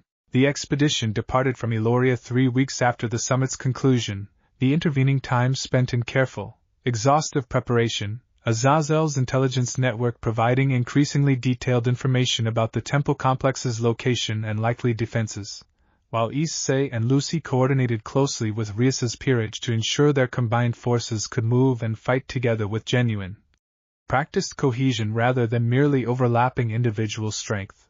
Remember, Lucie said, as their combined group gathered at Eloria's outer boundary, the folded dimensional pathway Azazel's researchers had identified shimmering faintly before them. Whatever guardians the original sealkeepers left in place will not distinguish between hostile intent and genuine necessity. We must approach with the assumption that we will need to fight our way to the anchor stone, regardless of our actual purpose in seeking it. Understood, Rias confirmed, her peerage arrayed behind her with the practiced readiness of warriors who had trained together for years. Kiba, Aquino, and Kaneko will handle close engagement alongside Issei. Zenobia and Asia will provide support, and healing as needed. I trust everyone remembers the formation we practiced. Beside them, a small team of Azazel's own operatives, led by a quiet, capable fallen angel Azazel had introduced only as Vasco, offered their own quiet, professional nod of readiness. My team will handle whatever wards or traps the temple's outer perimeter presents, Vasco said. We have experience with exactly this kind of ancient, hostile architecture. Issei felt the familiar, steady calm of pre-battle focus settle over him as he took Lucie's hand, the deepened, converged bond between them humming with quiet, shared readiness. Everyone ready? A chorus of confirmations answered him, and together, the combined expedition stepped through the shimmering dimensional pathway, leaving Eloria's familiar violet sky behind for whatever awaited them in the isolated pocket beyond. The temple complex, when it finally resolved into view before them, proved considerably more imposing than Issei had anticipated, ancient stone towers rising from a landscape of gray, ash-colored earth beneath the sky the color of old bruises, the architecture bearing symbols and carvings that seemed, even from a distance, to actively resist easy comprehension, shifting subtly whenever he tried to focus on them directly. This place feels wrong, Aquino murmured, her usual composed confidence carrying a thread of genuine unease as she studied the imposing structure ahead. Not merely ancient. Actively hostile to our presence here. The Sealkeepers built this complex specifically to discourage casual intrusion, Lucie said, her own senses clearly registering the same oppressive quality Aquino had noted. We should proceed with considerable caution. They advanced across the ash-colored plain toward the temple's outer perimeter, and the first indication of active resistance arrived when Vasco's team, moving carefully ahead to assess the entrance wards, triggered a subtle, previously invisible sigil carved into the ground before the temple's main gate, the ancient stone flaring to sudden, hostile life. Guardians, Vasco called back urgently, already retreating toward the main group. Multiple signatures, emerging from the temple's inner structure. The guardians that emerged proved unlike anything Issei had previously encountered, tall, faceless constructs of animated stone and shifting shadow, their forms carrying an unmistakable echo of the same ancient, discordant energy that had leaked from the cracking seal beneath Eloria's foundation, moving with a swift, coordinated precision that immediately marked them as considerably more dangerous than mere mindless automatons. Formation! Rias called out, and her peerage moved instantly into the practiced positions they had rehearsed, Kiba's blade flashing to meet the first Guardian's advance while Kaniko's enhanced strength shattered a second construct's stone arm with a single, precise strike. Issei felt the boosted gear flare to life on his forearm, the familiar crimson and silver energy rising to answer the sudden need for combat, and moved to intercept a trio of Guardians advancing toward Akino's more vulnerable position, his transformed strength making short work of the animated stone constructs despite their evident resilience. Boost. These things regenerate, Zenobia called out, her blade cutting cleanly through one Guardian's form only to watch the stone slowly, steadily begin knitting itself back together. We need a way to permanently disable them, or we'll be fighting an endless tide. Lucie's own power flared bright beside Issei's, silver flame washing across a cluster of advancing Guardians with focused, devastating precision. Their regeneration draws on the same discordant energy animating them, she called out. Target the central core within each construct. Destroying that source should prevent the regeneration from taking hold. The battle that followed demanded every ounce of coordination their weeks of preparation had built between the combined forces, Rias's peerage working in practice, fluid harmony alongside Issei and Lucie's own considerable, converged power, while Vasco's team methodically worked to disable the temple's remaining active wards, clearing a path deeper into the ancient, hostile structure. There, Lucie called out finally, as the last of the outer Guardians finally crumbled into inert, lifeless stone, the way forward should be clear now. But I sense considerably more resistance awaiting us deeper within the complex. Whatever protects the anchor stone directly, I suspect it will prove more formidable than what we have already faced. They advanced into the temple's interior, ancient halls lit by some faint, sourceless illumination that cast everything in a pale, ghostly light, and Issei found himself, as they moved deeper into the structure's oppressive quiet, feeling the same instinctive unease Akino had voiced upon their initial approach, a growing sense that the temple itself resented their intrusion, however necessary their purpose. The chamber holding the anchor stone revealed itself at the structure's very center, a vast, circular space not unlike the ancient chamber beneath Iloria's own foundation, though considerably larger, its walls inscribed with the same shifting, resistant symbols they had already encountered throughout the complex. At the chamber's heart, suspended within a slowly rotating field of pale, silver light, rested a small, unassuming stone, its surface carved with symbols that seemed, unlike everything else within the temple, to welcome rather than resist direct examination. That's it, Lucie breathed, genuine relief coloring her voice as she studied the artifact. The anchor stone. Precisely as the ancient text described.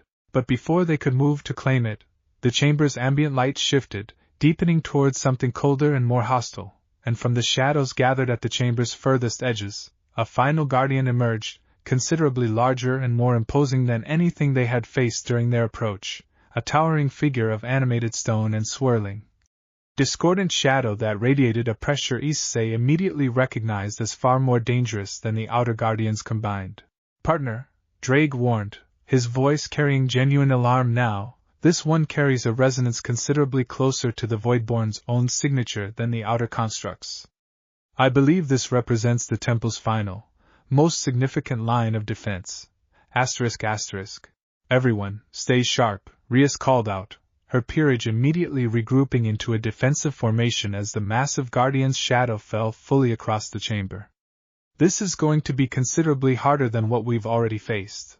Issei felt Lucie's power rise beside his own, their converged bond humming with focused, determined readiness, and together, they stepped forward to meet whatever final, formidable challenge stood between them and the artifact that represented their best hope of properly sealing the ancient darkness threatening to unravel everything they had all worked so carefully to protect. Together, he said, feeling Lucie's answering resolve settle firmly alongside his own. Together, she agreed, and side by side, backed by allies drawn from across every major faction of the current cosmic order, they advanced to face the temple's final, imposing Guardian, whatever ancient, hostile power it embodied standing as merely the latest, however formidable, obstacle between them and the hope of finally, properly protecting the world they had all chosen, in their own varied and complicated ways, to call home. Act 19. The Guardian moved with a speed that belied its massive, imposing frame, closing the distance across the chamber in a single, fluid surge that sent Kiba diving aside barely in time to avoid a crushing blow from one enormous, stone fist.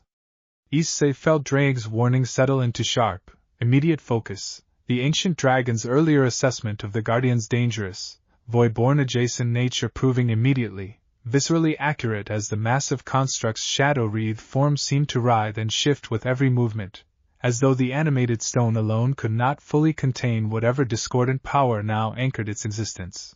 "Coordinate positions!" Rias called out, her own demonic power flaring bright as she moved to support Kiba's hasty retreat. "Akino, aerial support. Kaneko, focus on mobility disruption, while Zenobia and I work the flanks." Issei felt Lucie's power rise fully alongside his own, their converged bond settling into the deep, practiced harmony they had built across months of training together, and together, they advanced to meet the Guardian's next devastating strike, Issei's transformed armor absorbing the brunt of a crushing blow that would have shattered lesser defenses entirely. Boost! The word echoed with its familiar, layered resonance, and Issei felt fresh power flood through his frame, enough to finally push back against the Guardian's considerable strength rather than merely absorbing its assault. He drove a powerful strike into the construct's torso, feeling the impact reverberate satisfyingly through stone that had, until now, seemed nearly impervious to conventional attack, and watched with grim satisfaction as visible cracks spread outward from the point of contact. "Its core," Lucie called out, her own silver flame washing across the Guardian's shifting, shadow-wreathed form. "I can sense it now, buried deep within its central mass. We need to strike there directly, in concert, to properly disable it." "Same plan as the outer Guardians?" Issei asked, already positioning himself for a coordinated strike. "Precisely, though I suspect this construct's core will prove considerably more resilient," Lucie confirmed. "We will need everyone's combined effort to properly breach it." Rias's peerage rallied immediately at the call for coordination, Kiba's blade weaving intricate patterns of distraction along the Guardian's flank while Akino's lightning arced down from above, forcing the massive construct's attention to fracture across multiple simultaneous threats. Kaneko's enhanced strength anchored the Guardian's mobility with a series of precise, disabling strikes to its lower joints, while Zenovia's holy blade carved deep, weakening gouges along its shifting, shadow-wreathed exterior. "Now!" Lucie called out, and Issei felt their combined, converged power gather into a single, focused point, crimson and silver energy spiraling together into a devastating strike aimed directly at the Guardian's exposed, weakened core. The impact, when it landed, sent a shockwave rippling through the entire chamber, ancient dust and fragments of shattered stone raining down from the ceiling as the massive Guardian staggered, its shadow-wreathed form beginning to visibly destabilize, discordant energy leaking freely now from the deep, spreading cracks their combined assault had finally opened. "It's not enough," Vasco called out urgently, his own team providing covering support from the chamber's edge. "The core is weakening, but it's still drawing power from somewhere. This thing won't go down from conventional damage alone." "Partner," Drake said, his voice carrying sudden, focused clarity, "I believe I understand now. This Guardian draws its sustaining power directly from the same discordant source animating the Voidborn's own weakening seal. Conventional destruction alone will not suffice. We must sever that connection directly, the same technique we employed reinforcing the seal beneath Eloria's foundation, applied here in reverse. ***. Reverse how? Issei asked, even as he continued dodging the Guardian's increasingly desperate, faltering strikes. "Rather than reinforcing a connection, we must forcibly disrupt it. Channel your combined power not merely as a weapon, but as a deliberate severing force, aimed directly at whatever link still binds this construct to its sustaining source. ***. Issei relayed the dragon's guidance to Lucie through the depth of their converged bond, and together, they gathered their combined power once more, this time shaping it not as a simple, destructive strike, but as something more precise, more surgical, a focused effort aimed at severing rather than merely damaging. "Everyone, clear the immediate area," Rias called out, recognizing the shift in their approach, and her peerage moved swiftly to establish a safer perimeter as Issei and Lucie advanced on the faltering, staggering Guardian, their combined power gathering into a bright, focused point of crimson and silver light. Now, Lucie said, and together they drove that focused, severing power directly into the deep cracks already spreading across the Guardian's weakened core. The effect was immediate and dramatic, the discordant, shadow-wreathed energy animating the massive construct suddenly, violently unraveling, the Guardian's stone form losing all cohesion in a rush of crumbling debris and dissipating shadow, until nothing remained but a scattered pile of inert, lifeless rubble across the chamber's ancient floor. A moment of stunned, relieved silence settled over the gathered coalition before Aquino finally broke it with a shaky, relieved laugh. I believe that settles that particular Guardian rather thoroughly. Everyone all right? Rias called out, moving quickly to check on her peerage, relief evident in her voice as each member confirmed their relatively unharmed status, the coordinated defense having successfully prevented any serious injury despite the Guardian's considerable, dangerous power. Issei felt the last of his combat focus finally ease as he turned toward the chamber's center, where the anchor stone continued its slow, gentle rotation within its field of pale, silver light, entirely undisturbed by the fierce battle that had just raged around it. We did it, he said, genuine relief and disbelieving triumph coloring his voice as he approached the artifact alongside Lucie. We actually did it. We did, Lucie agreed, though her expression carried a note of careful, measured caution even amid the evident relief of their victory. Though I would remind everyone, claiming the anchor stone represents only the first half of our current task. We still face the considerably more delicate work of properly employing it to reseal whatever now threatens to break free beneath Euloria's foundation.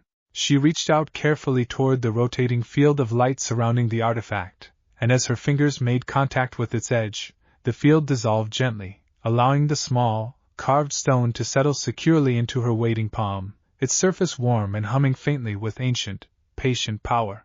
It responds to genuine, sealing intent, she said, studying the artifact with evident wonder. I can feel it, resonating with the same fundamental purpose the original sealkeepers imbued it with, all those countless centuries ago. So this is really it, Issei said, watching the small stone with a mixture of relief and renewed, sobering focus. The thing that can actually fix what's happening back home. I believe so, Lucie confirmed, carefully securing the artifact within a protective pouch at her side. Though the ritual itself, from what fragments Michael's archives described, will prove considerably demanding, requiring precise coordination and, I suspect, no small measure of our own combined power to properly complete. Rias approached, her peerage gathering behind her, expressions carrying a mixture of exhaustion and genuine, satisfied triumph at their hard-won success. Then let us not waste any further time here. If the seal beneath Eloria continues weakening even as we speak, I would rather see this resolved as swiftly as circumstances reasonably allow. Issei felt a fresh surge of determined resolve settle over him as he took Lucie's hand, the anchor stone secured safely at her side, and together with their gathered, hard-won coalition of allies, they began the journey back toward the shimmering dimensional pathway that would carry them home, toward whatever final, decisive confrontations still awaited them beneath the foundation of the realm they had all worked so tirelessly to protect. Whatever challenges remained in properly employing the artifact they had just claimed, Issei understood, with the same steady, unshakable certainty that had carried him through every previous trial of his extraordinary transformed existence, that he and Lucie would face them having secured not merely a powerful, ancient tool, but the genuine, hard-won trust and cooperation of allies drawn from across the whole of the current cosmic order, united by a shared purpose that had already, against every previous expectation, begun reshaping the old, guarded rivalries that once defined their respective factions. Together, and now, with hope renewed, considerably closer to finally, properly securing the peace they had all fought so hard to build. Act 20. They returned to Eloria to find the realm's winter sky carrying a subtle, unsettling wrongness that had not been present during their departure, the violet expanse tinged now with faint, discordant streaks of the same shadow-wreathed darkness they had encountered within the temple's ancient guardians, visible evidence that the seal beneath the realm's foundation had continued its steady deterioration even during their brief absence. We do not have much time, Lucie said grimly, studying the tainted sky as their combined coalition made its way swiftly back toward the palace's deepest chambers. Whatever margin we believed we had secured through our initial reinforcement has evidently narrowed considerably. Michael, who had traveled with them from the temple complex given his own considerable knowledge of the ritual described within Heaven's ancient texts, moved quickly to assess the situation as they descended into the ancient chamber housing the weakening seal. "The fissures have spread considerably since your last reinforcement," he confirmed, his expression grave as he studied the pulsing, discordant cracks now covering nearly a third of the seal's original surface. "We must begin the resealing ritual immediately, before the deterioration progresses any further." "What do you need from us?" Rias asked, her peerage already spreading into position around the chamber's perimeter, evidently prepared to provide whatever support the delicate working might require. "The ritual requires a focal point of genuine, bonded power, channeled through the anchor stone directly into the seal's weakened structure," Michael explained, studying the ancient texts he had carried with him from Heaven's archives. "Issei and Lucie's converged bond represents precisely the kind of power the original sealkeeper's working was designed to draw upon, though I would recommend additional support from the gathered coalition to help stabilize the working and prevent any dangerous feedback during the process." Lucie withdrew the anchor stone from its protective pouch, the small, carved artifact humming with renewed, urgent intensity as it registered the proximity of the weakening seal it had been created, centuries ago, to help maintain. "Then let us begin. Issei, are you ready?"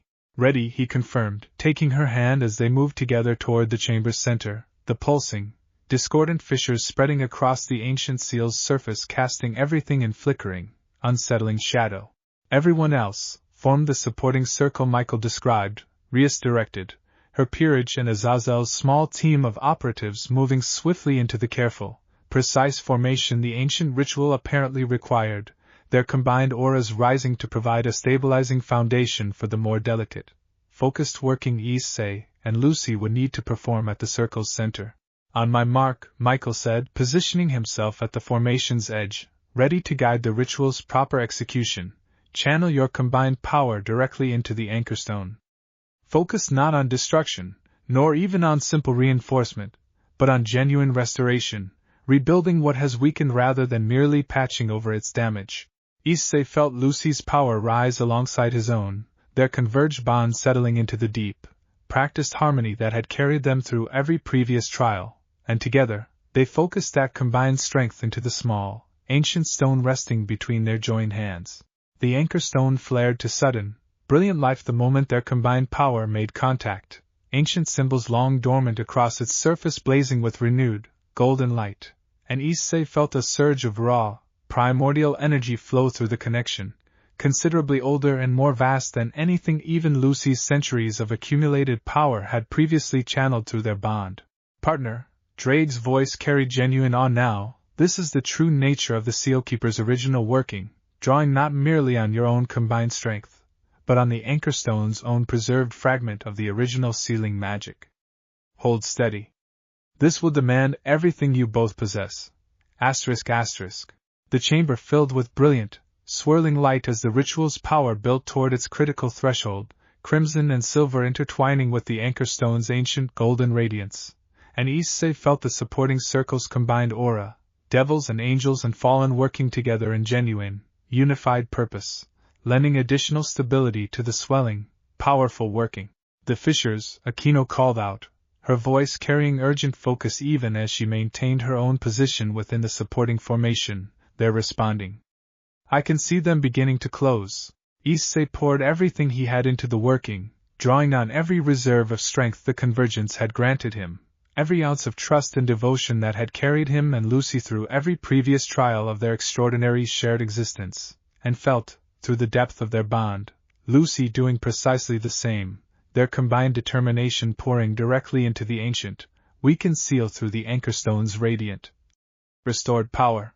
The process seemed to stretch on for an eternity, though Issei would later estimate it had taken perhaps 20 minutes of sustained, focused effort, and gradually, the discordant, shadow-wreathed fissures spreading across the seal's surface began to close, ancient stone knitting itself back together with a completeness that felt, unmistakably, considerably more permanent than their earlier, hasty reinforcement had achieved. Finally, with a resonant, deep hum that Issei felt reverberate through the very foundation of the realm itself, the seal sealed shut entirely, its surface smooth and unbroken once more, the discordant, hostile energy that had been leaking steadily through its fissures completely contained. A moment of stunned, exhausted silence settled over the gathered chamber before Rias finally broke it with a relieved, disbelieving laugh. I believe that's done it. It has, Michael confirmed, studying the fully restored seal with evident, genuine relief. The resonance has stabilized completely. Whatever ancient power stirred beneath this realm's foundation, I believe we have successfully returned it to its proper, dormant slumber. Issei felt Lucie sag against him, exhaustion finally claiming her in the aftermath of the ritual's considerable demands, and he wrapped his arms around her, holding her steady as the last of the chamber's brilliant, swirling light finally faded back into the ancient, quiet dark. We did it, he murmured, pressing a soft kiss to the top of her head. We actually did it. We did, Lucie agreed, her voice carrying quiet, overwhelmed relief. Together, and with allies neither of us could have imagined standing beside us when this journey first began, the gathered coalition made their way back up through Eloria's quiet halls in the hours that followed, exhaustion and relief mingling into a shared, satisfied camaraderie that Issei suspected, watching devils and angels and fallen finally relaxing together without the careful, guarded formality that had once defined every previous interaction between their respective factions. Marked something genuinely significant beyond merely the immediate crisis they had just resolved. You know, Rias said, finding Issei on the palace's familiar balcony later that evening, the winter sky above them finally restored to its proper, undisturbed violet hue. I do not believe any of us expected this particular journey to end with quite so much genuine, lasting cooperation between our factions. Yeah, Issei agreed, a small, satisfied smile touching his lips. Kind of wild, actually. A year ago you were leading an army to try and drag me back to the Underworld. Now here we are, saving the world together. A considerable improvement, I would say, Rias said, a warm, genuine smile of her own answering his. For what it's worth, Issei, I am glad our paths crossed again, even under such dire circumstances. I believe this coalition, whatever else comes of it, represents something worth preserving beyond this single crisis. Michael seemed to think so too, Issei said. Maybe this is the start of something bigger. Actual, lasting peace between everyone, instead of just careful truces waiting to break down the second something goes wrong. Perhaps, Rias said. One can certainly hope. Lucie joined them a short while later, the exhaustion of the day's ritual visibly easing from her ancient, composed features as she settled beside Issei, taking his hand with the same familiar, grounding warmth that had carried them both through every previous trial of their extraordinary shared existence. The anchor stone has been secured within the same chamber as the newly restored seal, she reported. Michael believes it will continue providing passive, ongoing stability to the sealing magic, now that it has been properly reintegrated into the working. I do not believe we will face further deterioration of this particular threat, provided we exercise reasonable caution regarding the future growth of our own combined power. That's good, Issei said, relief evident in his voice. So it's actually over. The void-born thing, I mean? This particular threat, yes, Lucie confirmed, though something in her tone carried a note of careful, measured caution that made Issei's attention sharpen slightly. Though I would remind you, Dragon Child, the Watcher's original warning spoke of ancient remnants, plural. We have resolved the specific threat that stirred beneath our own realm's foundation, but I suspect this may not prove the last such crisis the wider cosmos eventually asks us to help resolve, particularly now that our capabilities, and our willingness to cooperate across old factional boundaries, have been so thoroughly demonstrated. Issei considered her words, watching the twin moons begin their familiar, patient climb across Eloria's restored, undisturbed sky. I think I'm okay with that, actually. Whatever else is still out there, we've got a whole coalition now. We're not facing any of it alone anymore. No, Lucie agreed, a soft, genuine smile touching her lips as she leaned into him. We are not. And I find, having witnessed the genuine cooperation this crisis ultimately inspired, that I face whatever future challenges still await us with considerably more hope than I believed myself capable of feeling, even after everything we have already built together. Rias, watching the quiet, affectionate exchange between them, offered a final, warm farewell before making her way back toward her own gathered peerage, preparing for their eventual return to the Underworld. I believe I speak for the whole coalition when I say we look forward to whatever comes next, Issei. Whatever it is, you and Lucie will not be facing it without support.